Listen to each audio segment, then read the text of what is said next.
z'ubuzima bw'igihugu bobishira ku mutima igihugu cacu co kogorora. Ubwa mbere nuko dusubira gutahura neza yuko ubuzima nikatihabwa. Nta muntu n'umwe muri kino gihe, muri kino gihugu, muri ino si, kubw'ikibanza afise mu bijanye vy'uburongozi bw'igihugu, afise uburenganzira bwo gushobora guhohotera ubuzima bwa kiremwamuntu uwo ari we wese. Nababwiye yuko muri kino gihe tugiye kwitoza mu kibanza c'umushinga amateka yigenga. Abadukunda abatwegereye baraduciye intege, baratubwira bati ntibishoboka kuronka 40% mu ntara ya Bujumbura, ariko gufatwa. Ikindi nuko uwo muntu atowe agaruka kuraba ingene abantu bamutoye babayeho, ibibazo bafise, ingorane ariko arahura nazo. Ego umushinga amateka ntaza gutora inyishu z'ibibazo, kugira ngo amashure ntikibe ikibanza co kurondera impapuro gusa, ariko kibe ikibanza co kurera ugwaruka rumenya gukora, cane cane gukorera abandi, atari kurondera gusa ivyabo umwe wese ngo arondere inyungu ziwe ku munsi ku munsi. Ikindi co gushimikirako cane n'ibijanye n'intwaro, ibijanye no gutunganya ingene uburongozi bw'igihugu bugenda. Murazi no kuva Burundi bwikukiye, twame tugira uburyo bwo gutunganya ubuzima bw'igihugu buvuye ku mugwi umwe mutoyi.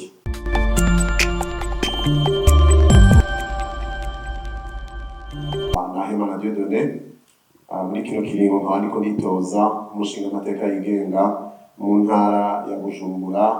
Dusigaye tuvuga ko intara ya Bujumbura yagutse, no kuvuga bihagaze mu ndinganizo nshasha bijanye n'ingene intara zitunganijwe. Icambere novuga kwanza gusubira kubashimira mwese abamenyesha amakuru namwe bandi mwese mwashoboye kuza muri kino kiganiro kugira ngo namenyeshe ibyo tugiye gukora muri kino gihe tugiye gutangura imyamamazo.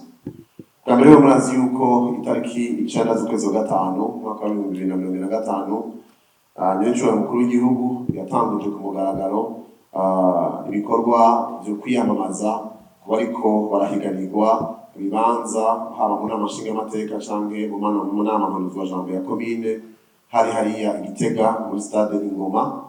Nkabanagiriwe ibakwe kuvuga ijambo rya mbere nk'userukira abariko barahiganwa canke abakandida, serukira cane cane abari mu mugwi w'abigenga.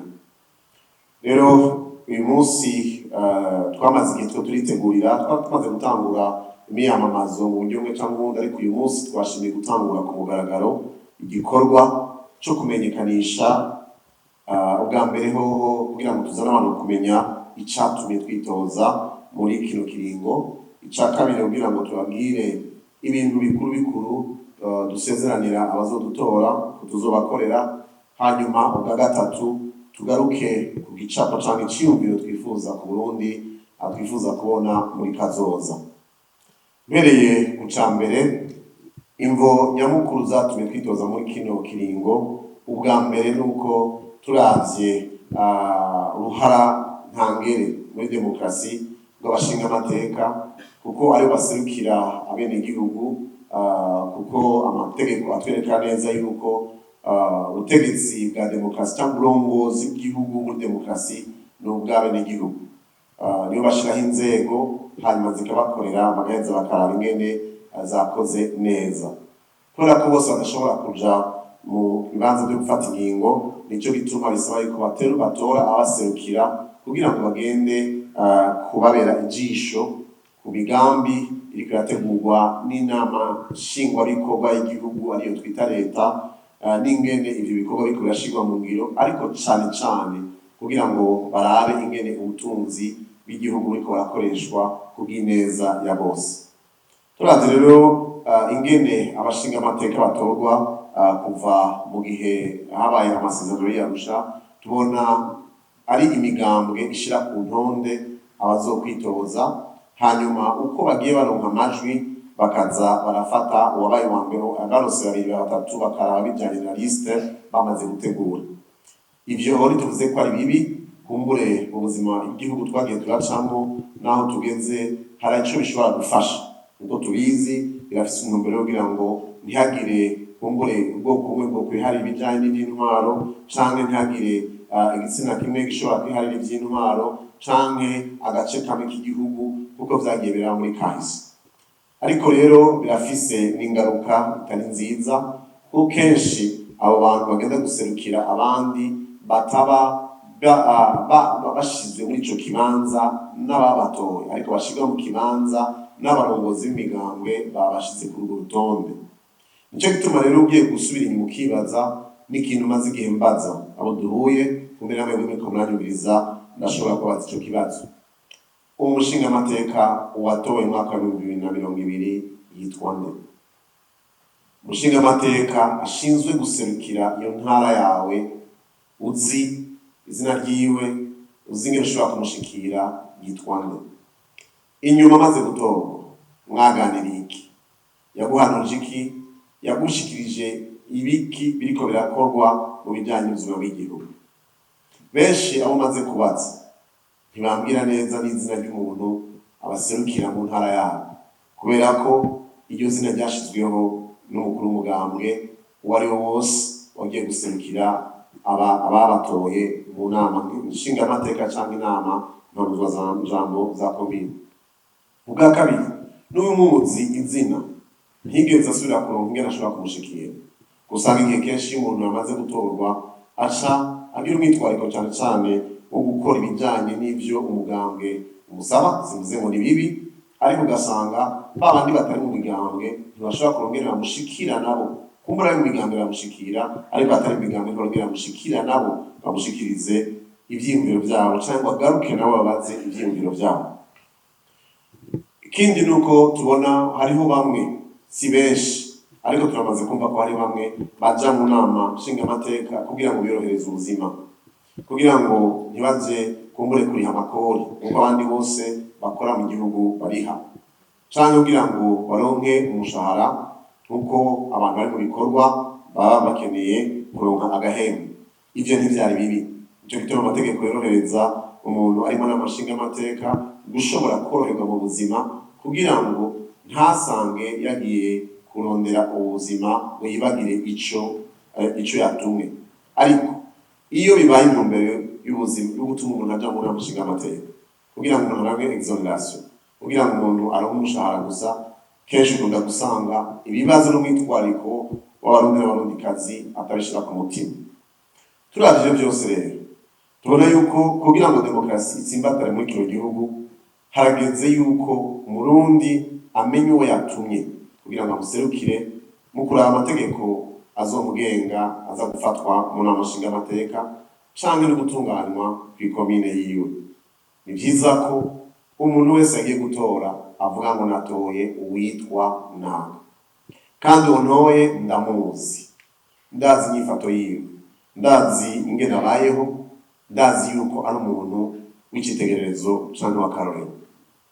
Ica kabiri nuko umuntu uwatoye aronka uburyo bw'ingene amushikira mu gihe cyose azari mu kiringo co kumuserukira.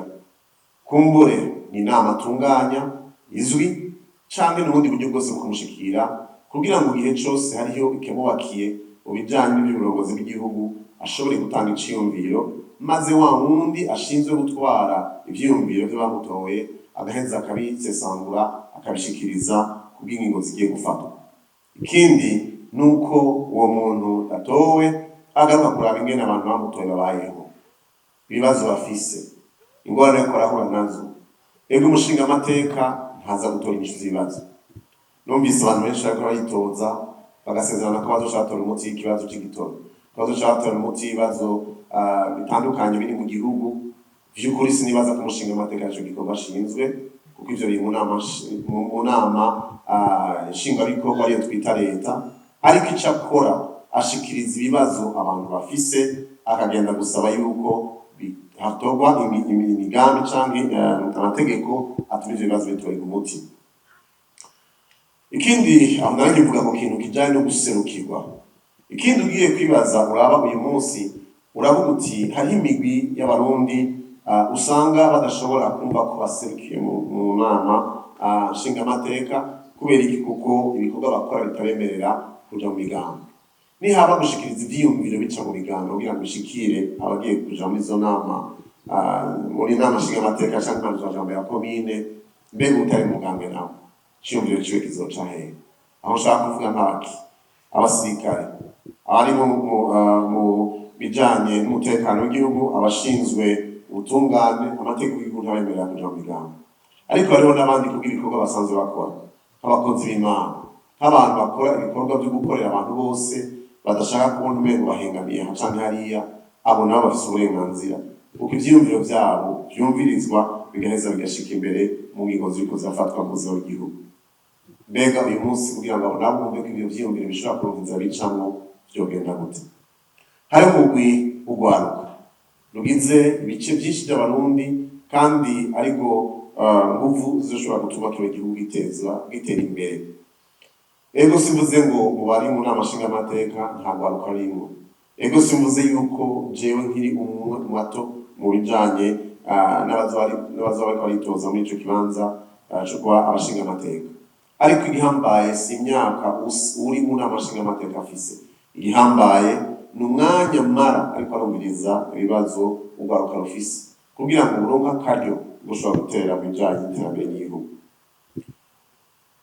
Novuga imigwi myinshi itandukanye y'abantu usanga ijwi ryabo rirashobora gushika ahariko haravugirwa ibijanye n'ubuzima bw'igihugu. Ivyo rero vyatumye dufata ingingo yo kwitoza muri kino kiringo kugira ngo dushobore guserukira iyo migwi yose. Ubwa mbere nuko uzontora muri aya matora azoba azi ko atoye umuntu yitwa Nahimana Dieudonné. Ubwa kabiri nuko namaze kwemera yuko biciye mu buryo leta canke novuga umushingamateka aronka kubikorwa akora kubwo sinzi ko nokita agashiro kabute aronka, nemeye yuko ako gashiro kabute nzokagabura n'abantu bazoba bariko barakora mu biro vy'umushingamateka Nahimana Dieudonné, bakira ivyiyumviro n'ibibazo abantoye n'abarundi bose bafise kugira ngo umuntu avyegeranye ashobore kwitwara mu gihe hariho ibiganiro biriko biraba ku mategeko ariko arafatwa mu buzima bw'igihugu. Ica gatatu nuko nemeye yuko mu makomine ashika 11 y'intara ya Bujumbura n'imiburiburi rimwe mu mwaka nzogendera ikomine yose, subire nicana n'abandi bantoye ndabaze amategeko turatora yiko ariko araborohereza canke ibyifuzo bafise canke ibyo ariko barasaba mu ntwaro y'aho hantu basanzwe baherereye. Ni ukuvuga mvuze ngo n'imiburiburi ko rimwe mu mwaka nzogendera ikomine yose, ariko binashobotse kakarenga. Ivyo nivyo ahanini novuga ko bizotuma ijwi ry'uwantoye ritagarukira kuntora gusa, ariko rishobora gushika kure kugira ngo rishobore gutuma atunganirizwa mu vyakeneye mu buzima bwiwe bwa misi yose. Nagomba rero kugira ngo ndabamenyeshe ibijanye n'ibintu bikurukuru biraje ishinga umutima wanje kuva mu mwaka w'2020 mugende ko ritoza mu kibanza c'umukuru w'igihugu, nagiye ndashikiriza abarundikazi nibaza yuko igihe z'ubuzima bw'igihugu bobishira ku mutima igihugu cacu co kogorora. Ubwa mbere nuko dusubira gutahura neza yuko ubuzima nikatihabwa. Nta muntu n'umwe muri kino gihe, muri kino gihugu, muri ino si kubw'ikibanza afise mu bijanye vy'uburongozi bw'igihugu afise uburenganzira bwo gushobora guhohotera ubuzima bwa kiremwamuntu uwo ari we wese, naho ba ari ivyitwazo bijanye n'amakosa uwo muntu yaba yakoze canke vyoba bivanye n'ibihe two turacamo mu gihugu. Kuva mu myaka 61 kuva umuganwa Rudoviko Gasore agandagurwa, umwami Ndizeye akagandagurwa, gushika aho umukuru w'igihugu yari yitorewe n'abarundi bose Melchior Ndadaye agandaguriwe, Uburundi bwamye guca mu bihe aho hari abantu umugwi w'abantu mu gihe kanaka bama bumva hagaritse umutima ko bashobora gutakaza ubuzima kubw'ivyiyumviro vyabo, kubw'ico bari, kubwo aho bava. Harageze ko Uburundi tugira mu gihe aho umuntu kuko yamaze kwitwa Umurundi canke ariko agendera kino gihugu umutima udahagarara ko ashobora kuzica atigize kuba. Ica kabiri, mu ntumbero ya leta ihabwa n'ibwirizwa shingiro. Leta ishinzwe gukingira abarundi bose, bavuga byinshi mu byo ishinzwe gukingira abarundi n'abarundikazi, ariko kimwe bashimikirako nuko ata murundi yo kwicwa n'inzara. Twabonye yuko muri kahise ka kino gihugu, mu gihugu kimera, mu gihugu gishobora gutuma abantu bashobora kuronka umusesekara, ariko kubera ko haba impamvu zitandukanye zatuma abantu bahagarika umutima, ugasanga ariko barakora neza canke ibijanye n'ibyo kugwiza umwimbu bidatunganijwe neza, hariho abantu badashobora gufungura bikwiye. Tubiravye uko abahinga bivuga, kugira ngo umuntu ashobore gukora neza bisabwa ko afungura gatatu ku munsi, ariko cyane cyane ku bana bakiri bato ifunguro ikomeye gusumba izindi niyo mu gitondo imbere ko baja kw'ishuri, kubera ko ubwenge bwabo busaba yuko baba bafise inkomezi. Ariko tugiye kuraba dusanga uwo muco wo gufungura ibikwiye mu gitondo cyane cyane ku bana muri kino gihugu umengo nibo bari mu bisagara bonyene, ariko ugasanga abandi ntibashikira ngo babikore mu buzima busanzwe.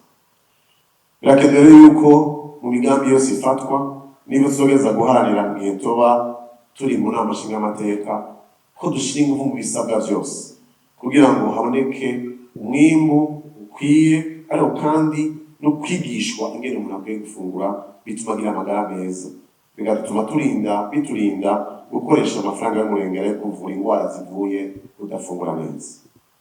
Icya gatatu ni ukwitwararika ibijyanye n'uburaro n'uburamuko. Bavuga ngo umuntu aryama neza akarota neza. Tugiye kuraba mu Burundi, turetse abari mu bisagara, ndabibutsa neza yuko abantu bari mu bisagara muri kino gihugu cy'u Burundi mu ntara zose baba ahantu hari amatara n'amazi, bashobora kuryama ku matera ntibarenga 11%. Ni ukuvuga ngo turacagomba ko abo bandi bashika 89% nabo bashobora kugira uburenganzira bwo gushobora kuryama neza. Mbega twibajije dukwiye kwiyumvira ku bisagara muri iri joro rigaye rikeye n'abantu bangahe baryamye ku matera muri kino gihugu. Mu myaka myinshi tumaze kwikukira, tubaza ko twari tugeze mu gihe c'uko abantu n'imiburiburi baronka ingene bashobora kuryama neza mu nzu, bashobora gusinzira badashobora, batumva ko baryamanye n'ibitungwa, batumva yuko badashobora kubaho bafise ibibatuma bagira amagara meza. Kuryama neza ni ikintu gihambaye. Ikindi gihambaye ni amagara y'abantu, nuko ibikorwa byose bisabwa kugira ngo abantu bashobore kwitwararikwa mu bijyanye n'amagara yabo. Murabizi, ego sinovuga ngo uyu munsi ntibiko birashigwa imbere, hari abantu benshi bagerageza kubikora, ariko ibyo bishyize aho bitangurira. Bari kuvuga kuri iki kintu nshaka bimeje kuvuga, nuko abantu bakwiye kuva mu bisaka bakaja mu bisagara. Hari igihe urengana kwibarabara uri kwa Duge Bugarama, ukaraba ku musozi hakurya, ukaraba umuntu aba mu nzu ku musozi hariya hakurya, ukibaza ati naho tuba turi mu gihugu ca mbere gitunze kw'isi, ntituzomushikiriza amazi, ntituzomushikiriza urutsinga rw'amatara, ntituzomushikiriza ibarabara wenyene ahari, ishure ntizoshobora kumushikira wenyene, ntazokubaka ibitaro vyiwe wenyene, ategereza kubana n'abandi hejuru kwitaba ry'umusozi, kugira ngo nihagira icihutirwa ashobore gushikira n'ingoga kwa muganga, canke ashobore kuronka niba bishobora kumusahiriza kugira ngo ntazire ikintu c'ingwara gishobora kuvurwa mu mwanya mutoya. Rero ivyo ni ibintu vyo kugerageza gushiramo ingufu kugira ngo mu bariko barafata ingingo mu buzima bw'igihugu bitwarike ubuzima bw'umuntu umwe wese mu Burundi atamwana n'ikinono. Hariho kwitwararika ibijanye n'indero. Kuva kera twakuze tuzi yuko amashure atanga indero n'ubumenyi, mugabo tugeze aho ushobora gusanga umenga amashure nayo gutanga ubumenyi gusa. Ariko mwibuke neza yuko igituma umuntu, hari ikirundi kivuga ngo kami ka muntu n'umutima wiwe, mu Gifaransa nicyo no kwita caractère. Naho uba ufise ubumenyi bungana gute, udafise akarangamutima gashobora gutuma ugira ico umariye abandi, ni vya bindi dusanga abantu baheza kwiga amashure bakarondera ivyabo gusa, bagakora ibishobora kubatungisha, hakumenya ko ubwenge n'ubumenyi bahawe arongera ngo bakorera abandi. Rero birakwiye ko ibijyanye n'indero bitunganywa neza ushasha kugira ngo amashure ntikibe ikibanza cyo kurondera impapuro gusa, ariko kibe ikibanza cyo kurera ugwaruka rumenya gukora cyane cyane gukorera abandi atari kurondera gusa ibyaro umwe wese ngo arondere inyungu ziwe ku munsi ku munsi. Ikindi cyo gushimikira ko cyane n'ibijyanye n'intwaro, ibijyanye no gutunganya ingene uburongozi bw'igihugu bugenda. Murazi no kuva Burundi bwikukiye twame tugira uburyo bwo gutunganya ubuzima bw'igihugu buvuye ku mugwi umwe mutoya wahisemo ingene intwaro y'Uburundi itunganya. Kumbure barabashikira ubutegetsi biciye mu gikenye bakavuga ingene Burundi bugiye gutunganya. Kumbure harabaciye mu zindi nzira twokwita kandi na demokarasi, ariko ugasanga mu gihe cyo kwiyumvira ntibarahaye akaryo umurundi n'umurundikazi wese kugira icyo ashikirije. Ibyo bice bivyara uburongozi bwo kwikorera gusumba uburongozi bwo gukorera abandi. Umwitwariko dufise nuko umuco w'uburongozi bwo gukorera abaguhaye akaryo ko kuba muri ico kibanza uhinduka umuco w'igihugu cose. Ndi umuntu yemera Imana, umwami wanje Yesu Kristo nemera yavuze ngo iyo ushaka kuba mukuru w'umukozi wa bose, ibiza rero yuko haba umuco uko umuntu wese agiye mu kibanza c'uburongozi atahura yuko yemeye kwikorera imitwaro y'abamushyize muri ico kibanza kugira ngo abafashe gutorera inyishu ibibazo bafise. Hari akajambo mu gifaransa bakunda gukoresha iyo bagomba kuvuga abantu bari mu bibanza by'uburongozi, n'ijambo bakunda kuvuga mu gifaransa ngo excellence. Umuntu ntahindurwa kuba excellent no kuba miss excellence, ariko umuntu aja mu kibanza cyo gutandukana n'abandi kaja mu bijyanye by'uburongozi kuko mu buzima bwiwe yabaye excellent. Mu yandi majambo yabaye umuntu akora ibintu bitagira akanenge. Asaza ko ari umuntu yihwejwe yuko mu buzima bwiwe bwa misi yose ari umuntu yamye akorana ubuziranenge kugira ngo ashobore gushika mu bibanza by'uburongozi. Ntihashobora gufasha abandi batarashikaho gushobora nabo gutera imbere bakabaho neza gusumba uko bari basanzwe babayeho. Ibyo byose biteza kuza biciye mu nzira ingene indongozi z'igihugu zishika mu bibanza byo kuba abarongozi by'ukuri mu buzima bw'igihugu. Ndavuga byinshi mu byifuzo mfise nk'umwe wese muri mwebwe n'umurundikazi, ariko ariko ndabivuga kugira ngo niwagera ku gihe cyo guhitamo uzohitemo ubona ko musangiye ivyiyumviro, musangiye intumbero y'akazi ka kino gihugu. Sinogenda navuze ku bijanye n'ingene twe kwitwararika kubaho mu migenderanire myiza n'ayandi makungu, kubera ko iyi si Imana aho ngeza kuvyizera yaremye umuntu umwe imuha umufasha, abandi bose tuza dukomoka kuri we. Rero nibaza yuko ubutunzi bwose kandi Imana itanga ibutanga yumviriye ihanga rimwe cyangwa igihugu kimwe, ibutanga yumviriye abari muri misi yose kugira ngo abantu bamagiriranire. Nicyo gituma rero natwe tugatumenya tuti hari ingabire n'ingabirano n'ubutunzi Imana yaduhaye abari mu bihugu bibanyi bakeneye. Imbejo hari ubumenyi dufise abantu muri Tanzania badukenera bashobore kumenya ko dushobora kugira icyo tubafashije, abantu muri Congo bashobora kudukenera dushobora kumenya ko icyo dufise twamarira natwe, abantu mu Rwanda bashobora kuba bafise bamenye ko icyo twamarira nk'abana, abantu mu bindi bihugu biri kure bumve ko natwe dufise icyo dushobora kubamarira. Twinjiye muri uyu muryango w'ibihugu bigize Afurika y'ubuseruko. Iyi Afurika iyo twinjiyemo si ukugira gusa bitworohereze kugenda hirya no hino, ni ukugira ngo ibyo abo muri Kenya bakora tudashobora gukora babidusangize, ibyabo muri Sudani y'Epfo bashobora gukora tudashobora gukora babidusangize. Ariko hanini kugira ngo natwe abarundi ibyo dufise abo muri ibyo bihugu byose bigize umuryango badafise tubibasangize, bitume batubera isoko dushoramo natwe ibyo twimbuye, bigatuma n'amafaranga yacu agira agaciro.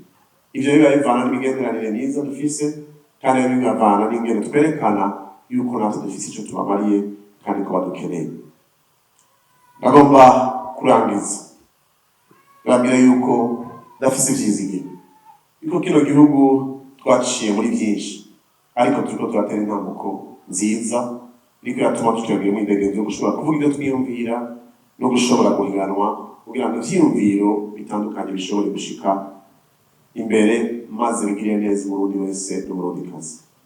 Mugondere ko igihe cyose mvuze ngo umurundi n'umurundikazi canke umwenegihugu, kuko aryo jambo riri mw'ibwirizwa shingiro uyu munsi ikoreshwa, no kuvuga umuntu wese ari muzima hema akaba afise ikarata karangamuntu canke akaba yavyawe afise hema, yaba ugendana ubumuga, yaba wize amashure menshi, yaba wize make, yaba utize na rimwe, yaba umuntu aragira inka, ukora akazi ko mu nzu, uwubaka, ukubura, uvomera ivyo abandi barimye, umurimyi, mworozi, ukora akazi ko mu biro, umusirikare, umupolisi, twese duhurira munsi yo murongo umwe uvuga ngo turi abarundi n'abarundikazi kuko dufise ubwenegihugu bwo kuba abarundi.